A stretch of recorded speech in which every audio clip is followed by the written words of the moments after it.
More than tens of thousands of soldiers, vehicles, and frontline positions have been lost or disabled in Ukraine in recent months, not by heavy artillery or large air raids, but by small flying devices that cost little and operate with near silence. Across today's battlefield, forests, tall grass, and field shelters no longer offer safety. These spaces are now exposed from above by reconnaissance drones, FPV drones, and thermal sensors that detect heat and movement with steady accuracy. The most dangerous moments are no longer tied to direct assaults. Risk now appears during ordinary actions. A short pause, a slower step, a brief attempt to hide. Any of these can be enough to trigger detection and a precise strike. Losses are not counted only in destroyed equipment or soldiers removed from action. The deeper damage comes from broken routines, disrupted movement, and a battlefield rhythm that cannot stabilize. Units hesitate to move. Positions change hands without contact. Time itself becomes a liability. What makes this shift more serious is how simple the tools appear. These drones are not rare or complex systems. They are widely available, quickly replaced, and used in repeating patterns that leave little room to adapt. The key question is not how dramatic these strikes look, but why such basic technology is reshaping how modern war is fought, and what that means for every soldier on the ground. Detection now begins long before any strike, and this first phase is where outcomes are quietly decided across forested terrain and covered ground. Ukrainian units increasingly rely on a combination of sniper thermal scopes and aerial reconnaissance to locate Russian soldiers attempting to hide under trees, inside brush, or within tall grass. From the ground, the forest still appears dense and protective. From thermal optics and overhead cameras, it becomes transparent. Thermal scopes used by snipers scan tree lines and vegetation for heat patterns that do not belong to the environment. A human body creates a clear contrast, even when the soldier remains motionless. Breath, exposed skin, and equipment warmed by the body produce a steady signature that stands out against cooler surroundings. Once a heat source is confirmed, drones are brought in to maintain visual contact from above. The drone does not need the soldier to run or reveal himself openly. A slow crawl, a shift of weight, or a small change in posture is enough to confirm identity and location. In many cases, the target believes concealment is working because nothing happens immediately. The process is deliberate. Detection is not rushed. The drone circles at a distance while ground observers verify that the heat signature remains consistent. This step filters out animals, decoys, and false readings. Only after repeated confirmation does the tracking phase begin. Soldiers hiding in tall grass face the same exposure. Seasonal vegetation that once blocked line of sight now works against them. Grass moves unevenly when someone crawls through it. Thermal sensors catch the heat trail left behind. Even when a soldier stops moving, the imprint remains visible for several moments. In wooded areas, tree trunks and fallen branches provide visual cover, but do little to block infrared detection. Heat leaks through gaps in foliage. Shadows that confuse the human eye have no effect on sensors. What looks invisible from the ground appears clearly outlined on a screen. This phase does not depend on speed or noise. It depends on patience. Ukrainian operators wait for confirmation rather than opportunity. A target does not need to act carelessly or expose itself openly. Once detected, simply staying within a monitored area is enough for tracking to continue and the engagement to move forward. Once identification is complete, the soldier is effectively tagged. Drones adjust position to keep the target within view while remaining high enough to avoid detection. The person on the ground still believes he is hidden. No weapon has fired. No explosion has occurred. Yet the situation has already shifted. This is the moment when escape options narrow. Movement increases visibility. Staying still does not erase heat. Attempts to dig shallow pits or cover the body with branches delay nothing. Each adjustment adds new movement data. In several recorded encounters, soldiers remain in place for extended periods, believing the forest provides safety. The delay is intentional. Operators observe patterns, check for nearby units, and confirm that the target is isolated. Detection turns into certainty. The operators keep watching as the soldier shifts or crawl. Each small move tightens the sniper's lane until the target is trapped inside one narrow pocket of cover. When the shot finally breaks, it does not come from luck or a sudden find, as the sniper is firing into a position that has already been fixed by minutes of quiet tracking.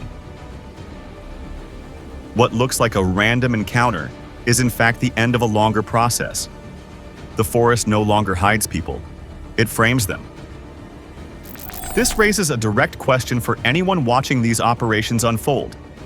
If heat and movement can be tracked this precisely, how long can traditional hiding methods survive on a battlefield watched from above?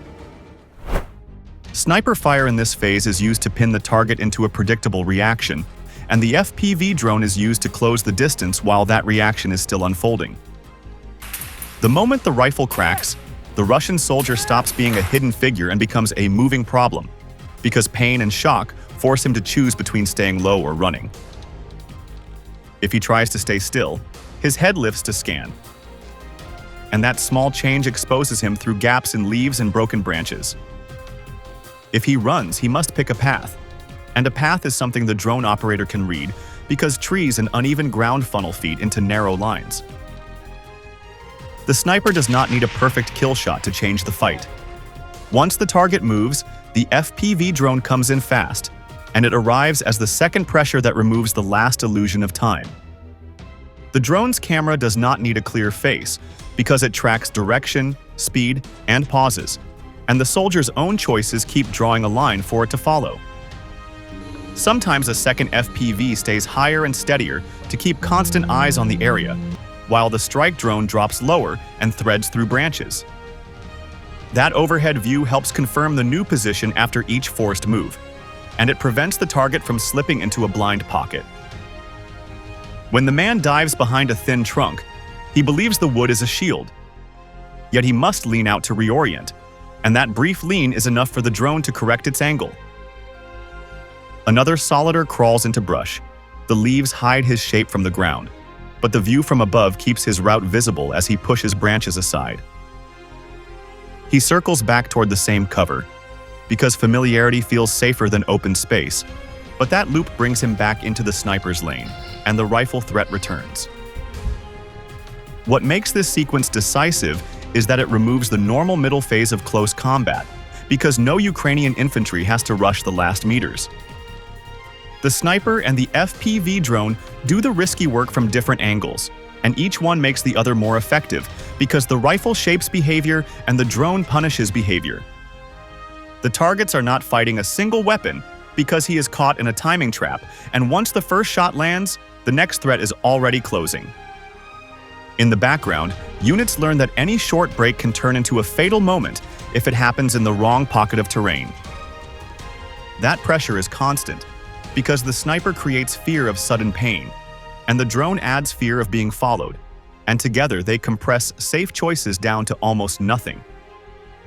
From your point of view, does this feel like a compact version of designated marksman plus air support?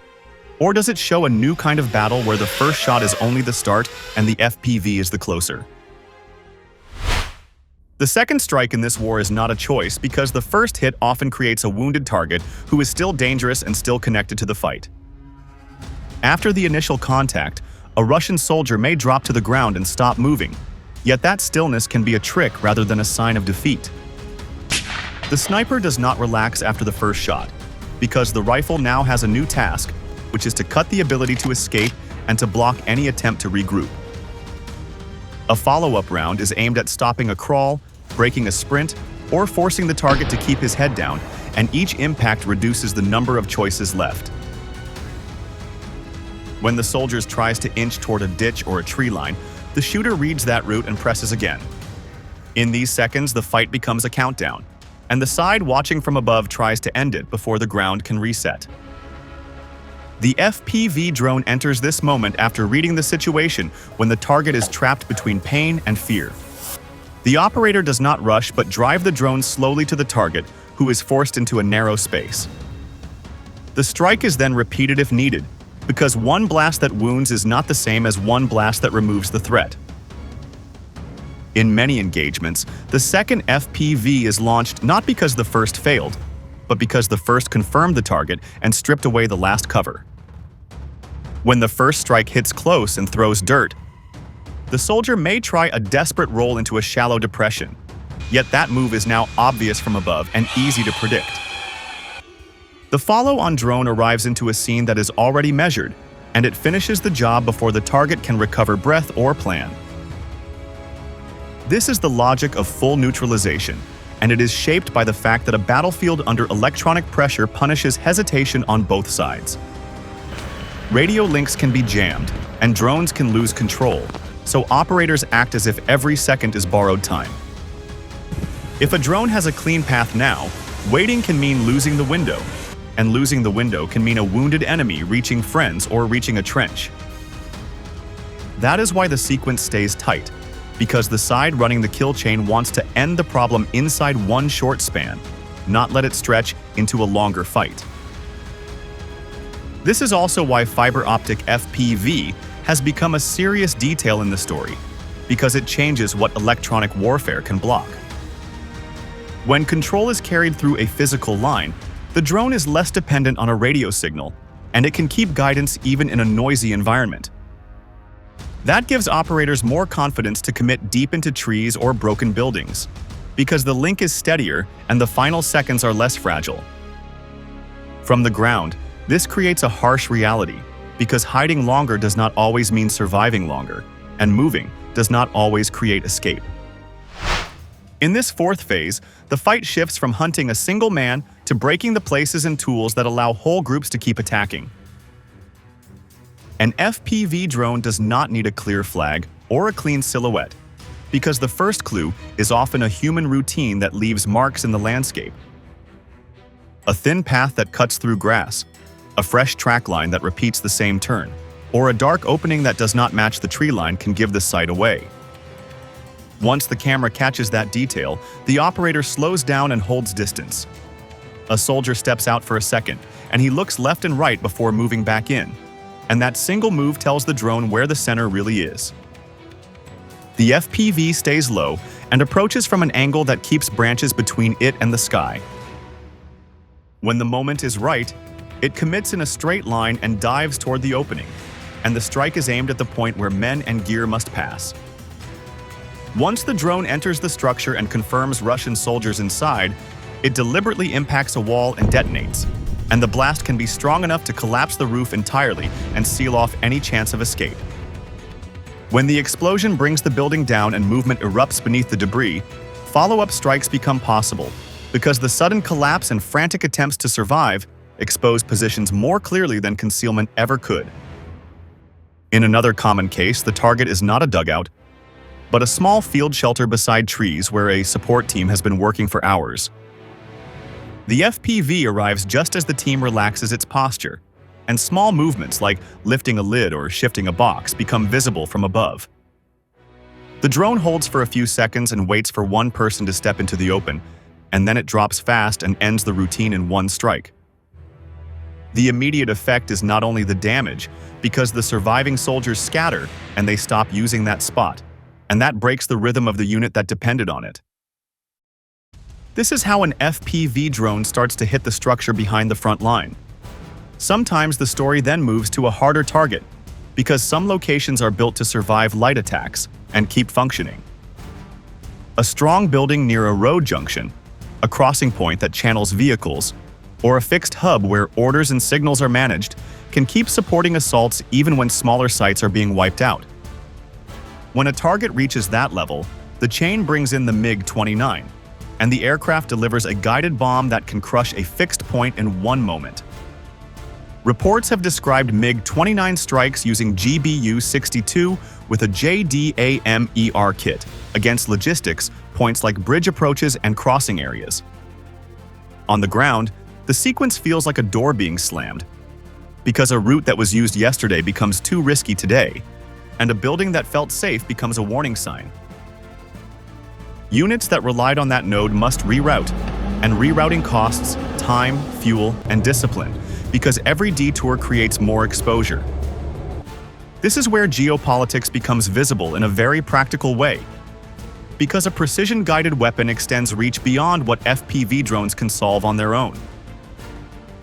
The defending side then faces a hard choice, because protecting every fixed point is impossible, yet leaving one open can invite another guided hit.